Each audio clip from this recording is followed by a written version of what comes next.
시간 하나님 말씀 보도록 하겠습니다.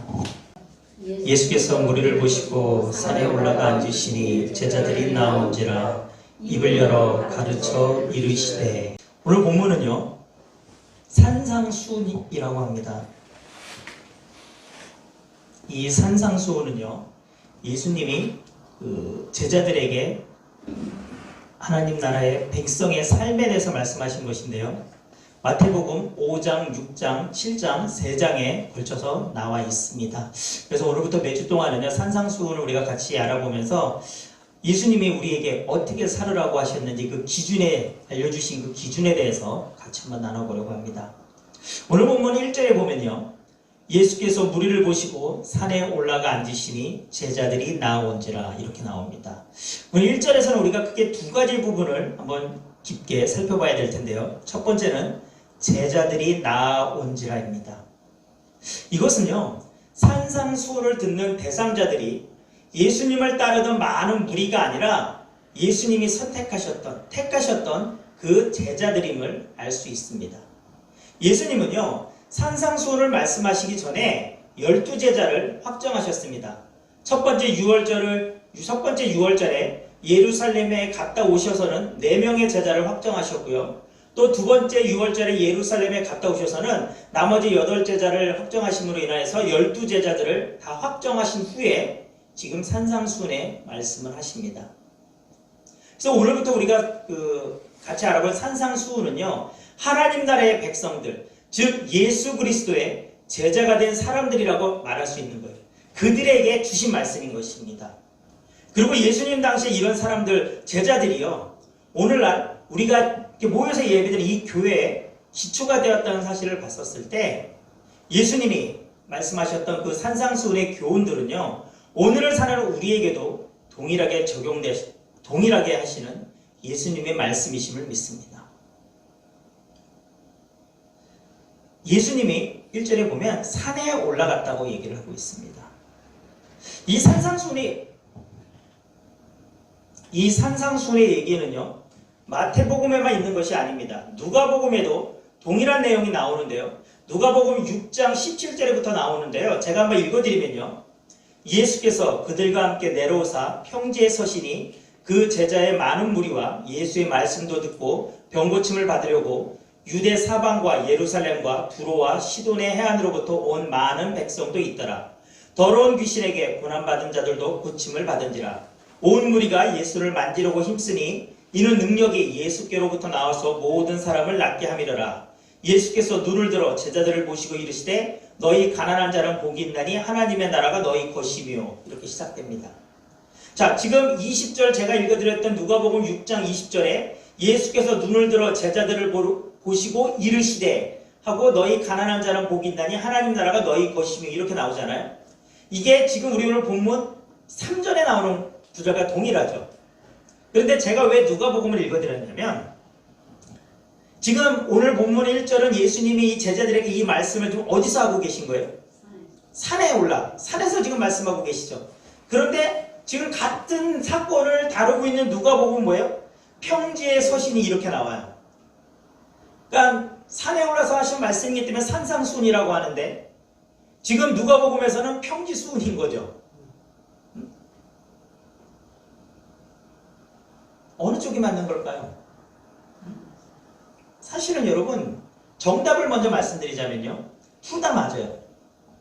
왜 둘 다 맞냐면 다만 차이가 있는 거예요. 뭐냐면 마태는요 우리가 생각하는 그 높은 산이 아니라 그 당시 비스듬한 언덕, 우리가 둔덕이라고 얘기를 하죠. 그냥 어떤 그 둔덕을 산이라고 표현을 한 거라는 거예요. 그러니까 산이라고 하기에는 그렇게 높지 않아.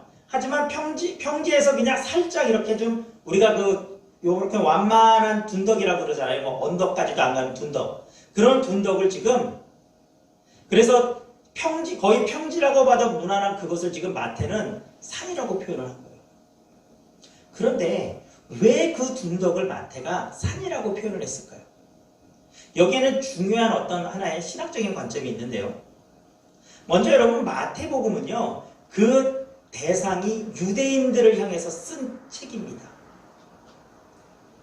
사도 바울이 신약성경을 많이 기록했잖아요. 그런데 사도 바울이 쓴 신약 성경들은요, 대부분 다 그 대상자가 누구였어요? 이방 사람들이었어요. 유대인들이 아니었습니다. 그런데 예수님의 제자였던 마태는요, 이 마태복음을 쓰므로 해서 동족들에게 예수 그리스도가 구약에서부터 예언된 메시아임을 전하기 위해서 쓴 글이 마태복음이라는 거예요. 그래서 여러분, 마태복음 1장의 시작은요, 우리가 그냥 족보로 시작돼요. 누가 누구를 낳고 누가 누구를 낳고 이렇게 시작되잖아요. 그게 뭐냐면 예수님이 그 구약에서부터 예언되었던 그 메시아라는 것을 알려주는 것이에요. 그래서 그 족보로부터 1장이 시작된 것입니다. 왜 마태복음의 그 대상이 중요하냐면요, 유대인들에게 있어서 산이 굉장히 중요했기 때문이에요. 여러분, 유대인들의 의식에서 산은요, 그들이 산을 생각하면 가장 먼저 떠오르는 게 뭐냐면 모세가 하나님으로부터 십계명을 받았던 신의 산입니다. 하나님은요, 모세를 통해서요, 유대인들을 수백 년 동안 억압하고 압제하고 괴롭혔던 애굽에서부터 그들을 구원해내십니다. 그리고 그들을요, 광야로 이끄신 다음에 그들의 지도자 모세를 어디로 부르세요? 신의 산으로 부르시죠. 그리고 그들에게 손수 10가지 계명을 돌판에 새겨서 전해주십니다. 그게 출애굽기 20장에 나와요. 그래서 지금 하나님이 모세를 신의 산에 부르셔서 말씀하셨던 것처럼 예수님의 제자들을 지금 산으로 부르셔서 말씀하고 계신 것입니다. 그래서 그 마태복음 5장 21절 22절에 보면요, 이렇게 나와요. 옛 사람에게 말한 바 살인하지 말라, 누구든지 살인하면 심판을 받게 되리라 하였다는 것을 너희가 들었으나. 자, 여기서 옛 사람이 누구예요? 모세입니다. 모세. 하나님이 모세에게 말씀하신 거예요. 십계명에 살인하지 말라 이렇게 말씀하셨잖아요. 십계명 중에. 그렇죠? 자, 그것을 하나님이 모세에게 말씀하신 것을 너희가 들었다라는 거예요. 그 토라, 모세에게 계속 내려오고 있었으니까 그들이 들었다는 거죠. 근데 예수님이 이렇게 말씀하십니다. 22절에 나는 너희에게 이르노니, 나는 너희에게 이르노니 이렇게 말씀하시는 거예요. 이게 뭡니까? 예수님이 지금 제자들에게 말씀하신다는 거예요. 하나님이 모세를 불러서 말씀하셨던 것처럼 나도 지금 너희를 불러서 얘기한다는 것입니다. 이것은 여러분, 하나님이 그 모세에게 말씀하셨던가 그렇게 말씀하실 수 있다는 것은 예수님이 하나님이시기 때문에, 살아계신 하나님의 아들이시기 때문에 가능하다는 것이죠. 그래서 이 산상수훈은요, 십계명과 그 형식도 동일해요. 십계명을 보면요, 하나님이 모세에게 먼저 계명을 딱 던져주시고 그 다음에 그 계명에 대해서 설명을 해주십니다. 대표적으로 제가 한 구절만 읽어드리면요, 출애굽기 20장 8절에서 11절에 보면요, 안식일에 관해서 하나님이 말씀하시는데요, 안식일을 기억하여 거룩하게 지키라. 먼저 이렇게 하나님이 안식일을 거룩하게 지키라고 딱 말씀하세요. 그리고 그것에 대해서 설명해 주십니다. 엿새 동안은 힘써 내 모든 일을 행할 것이나 일곱째 날은 내 하나님 여호와의 안식일인즉 너나 내 아들이나 내 딸이나 내 남종이나 내 여종이나 내 가축이나 내 문 안에 머무는 객이라도 아무 일도 하지 말라. 이는 엿새 동안에 다 여호와가 하늘과 땅과 바다와 그 가운데 모든 것을 만들고 일곱째 날에 쉬었음이라. 그러므로 나 여호와가 안식일을 복되게 하여 그날을 거룩하게 하였느니라. 설명해 주고 계시죠. 여러분, 이 십계명은요, 하나님 나라 백성들이 결정되고 나서 시내산에 왔을 때 하나님이 그들과 맺으신 언약이에요. 하나님이 이 십계명을 이스라엘 백성들에게 주셨을 때 너희들 이거 지켜야 내가 너희들 구원해낼 거야, 그렇게 말씀하신 게 아니었다는 거죠. 여러분, 이게 굉장히 중요합니다. 하나님이 이스라엘 백성들이 애굽에 있었을 때 모세 보내갖고 야, 이스라엘 백성들에게 이거 십계명 내가 줄 테니까 이거 지키게 해. 그래서 걔들 이스라엘 백성이 이거 잘 지키면 내가 구출해 줄게. 이게 아니다라는 거예요. 이게 왜 중요하냐면 여러분, 율법은요, 하나님이 주신 십계명은요, 그 율법은요, 구원의 조건이 아니다라는 거예요. 하나님이 이스라엘 백성들을 구원하신 후에 내 백성들 너희는 이제는 이렇게 살아야 한다라고 말씀하신 것입니다. 이스라엘 백성들이 수백 년 동안 애굽에 살면서 그들은 하나님도 잃었어요. 그들은 어떻게 살아야 하는지도 그들은 알지 못했습니다. 다 잊어버렸어요. 그들은 그저 애굽에서 애굽의 법도대로 애굽의 가치관으로 살았다라는 거예요.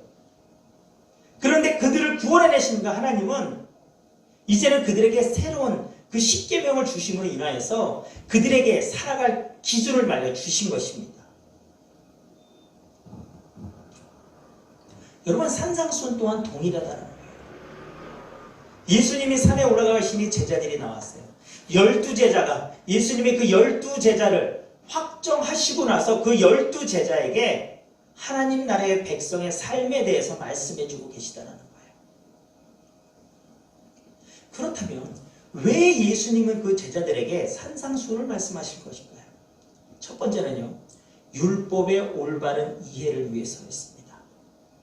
어느 순간 구약시대부터 내려왔던 그 율법은요, 율법을 주신 하나님의 의도와는 다르게 그것 자체가 중요시되고요, 그로 인해서 오히려 하나님과 하나님 나라의 백성들이 멀어지게 하는 것으로 변질되어 버렸습니다.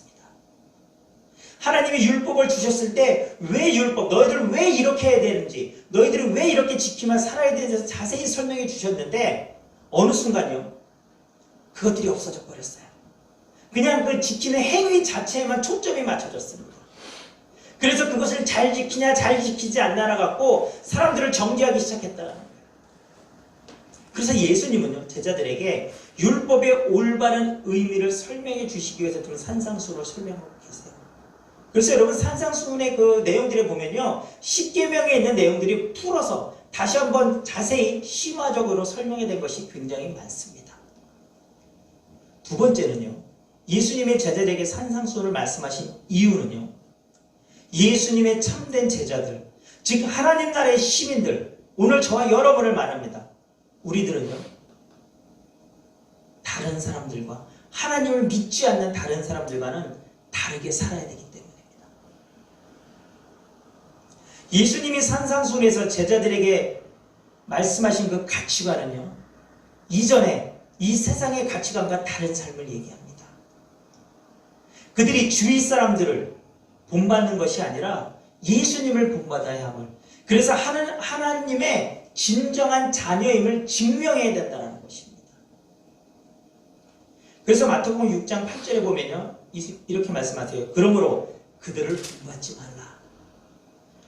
여러분, 이것은요, 구약시대 때 오래전에 하나님이요, 이스라엘 백성들에게 말씀하셨던 것과 동일해요.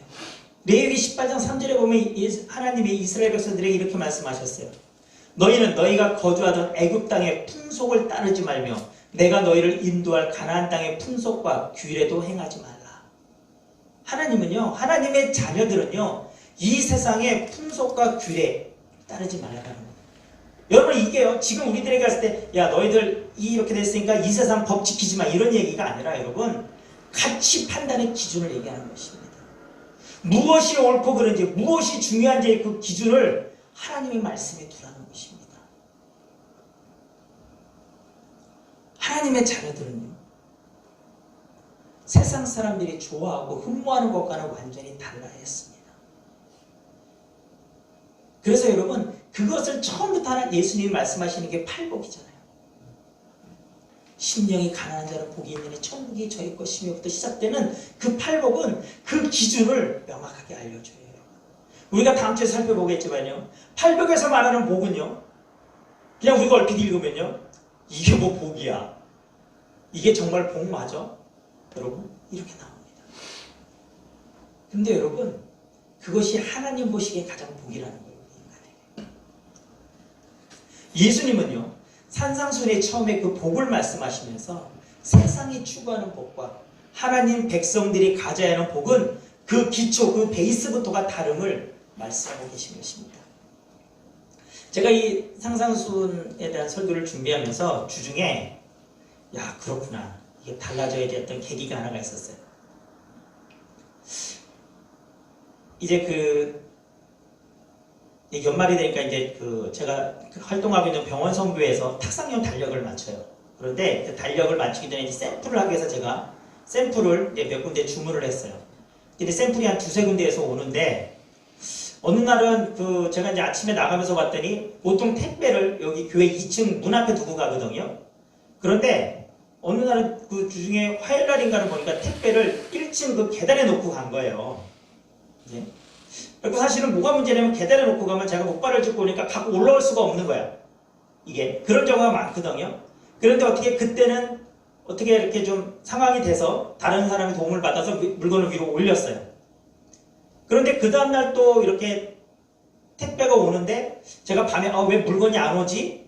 하고 이렇게 택배 이렇게 송장을 확인해 봤더니 밤 10시 몇 분인가 물건이 도착했다라는 거예요. 그리고 이제 교회 문을 열고 딱 봤는데 물건이 없어. 그러고 보니까 또 1층에 또 놓고 간 거야. 이벤트 박스도 더 커. 순간 이제 제가 이제 짜증이 이제 확 나더라고요. 아니, 한 번도 아니고 이게 두 번에 이게 뭐야 그래갖고 그때가 11시가 조금 안 됐을 때였어요.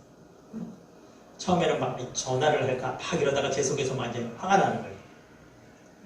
그런데 그때 있잖아요. 제가 떠오르는 일이 하나가 있었어요.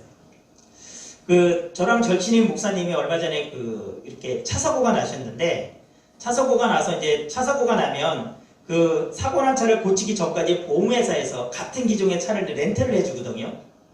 그리고 그 렌트를 타고 있으면 차가 고쳐지면 그 보험회사 직원이 그 차를 가지고 와서 소유주의 원래 차를 주고 렌트했던 차를 가져가요. 그런데 이제 그 목사님이 다시 이제 차가 와서 차를 받았는데 나이가 좀 지긋하신 분이 오셨다라는 거예요.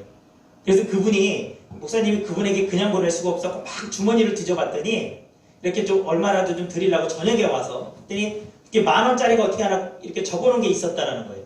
그래서 그 목사님이 그분에게 이거 얼마 안 돼, 이거 좀 가져가셔서 좀 식사라도 좀 하세요 이제 이렇게 보내드렸어요. 제가 그 얘기를 듣고 아니 목사님 그거야 그냥 그 사람 일인데 뭐 그걸 또 이렇게 돈까지 주세요. 이게 뭐 그럴 필요가 뭐가 있어요. 그런데 그분이 딱 그 말씀하시는 거예요. 그래도 목사인데. 그래도 내가 목사인데.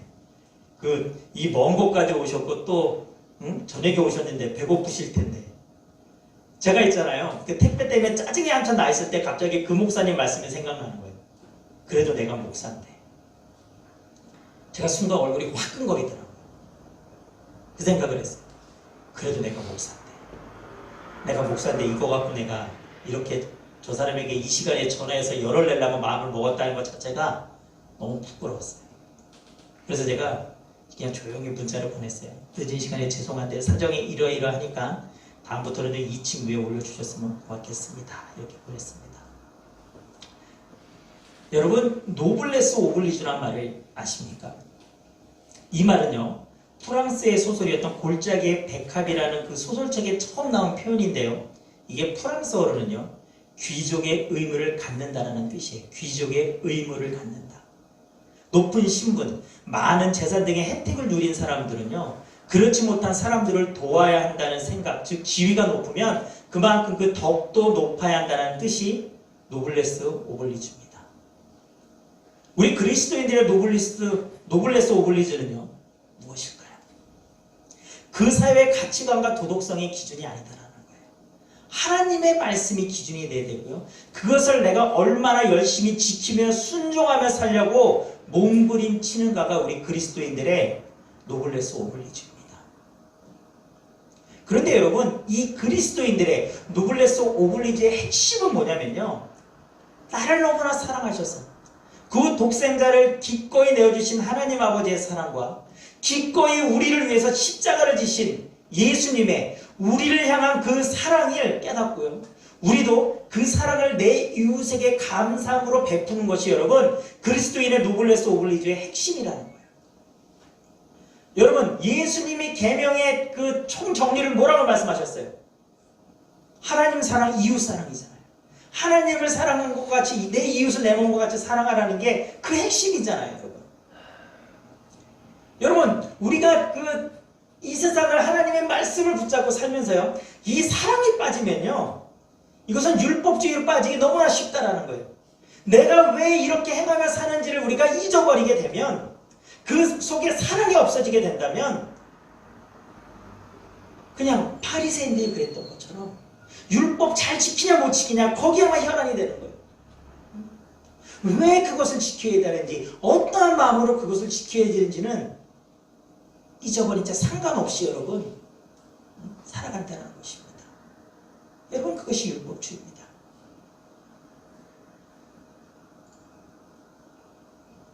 그래도 내가 목사니까, 여러분, 그래도 내가 그리스도인이니까, 그것 그것이 여러분들에게 있으십니까?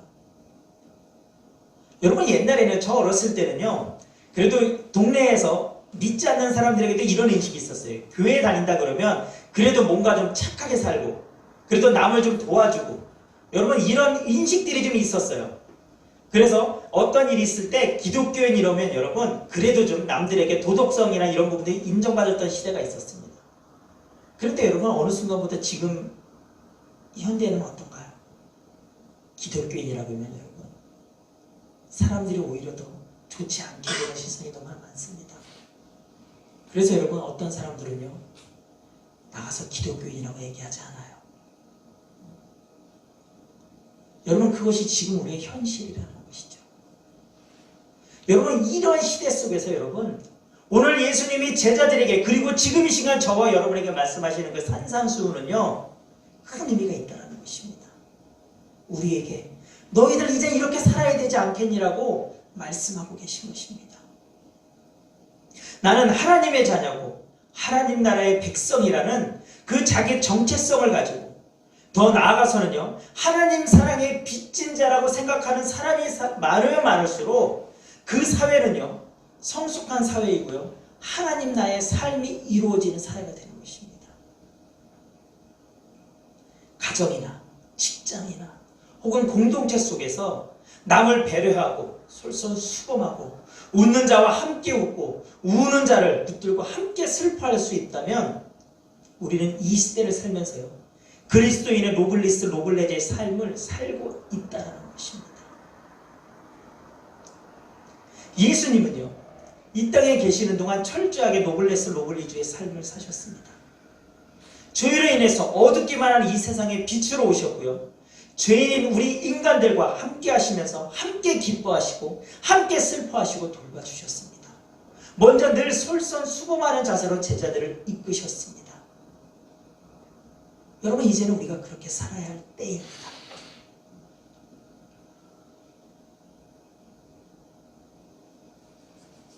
나는 그리스도인이니까 나는 하나님의 사랑을 입은 하나님 나라의 백성이고 하나님의 자녀이니까 이제 그 말씀대로 살아야지. 여러분 그것이 우리의 명예가 되어야 되는 거예요. 여러분 그것이 우리가 지켜야 할 명예고요 우리가 갖춰야 될 품격이 되어야 되는 것입니다.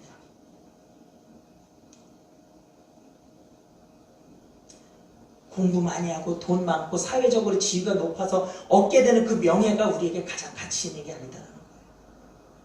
예수 그리스도를 믿음으로 인하여서 그분의 제자가 된 우리에게는 예수 그리스도, 그리스도인이라는 그 품격이, 그 명예가 가장 우리가 지키고 싶어야 하는 명예가 되는 것입니다.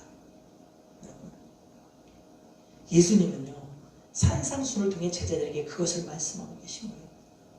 너희들 이 명예를 가져라. 너희들 이렇게 살아라. 그것이 나의 제자로서 품격을 입는 삶이다. 그것이 하나님으로부터 사랑을 입은 하나님 나라 백성들이 살아가야 되는 삶이다. 여러분 품격을 가집시다. 그리스도인의 노블레스 로블리즈가 우리의 명예가 되기를 주님의 이름으로 축원합니다. 우리 찬양하고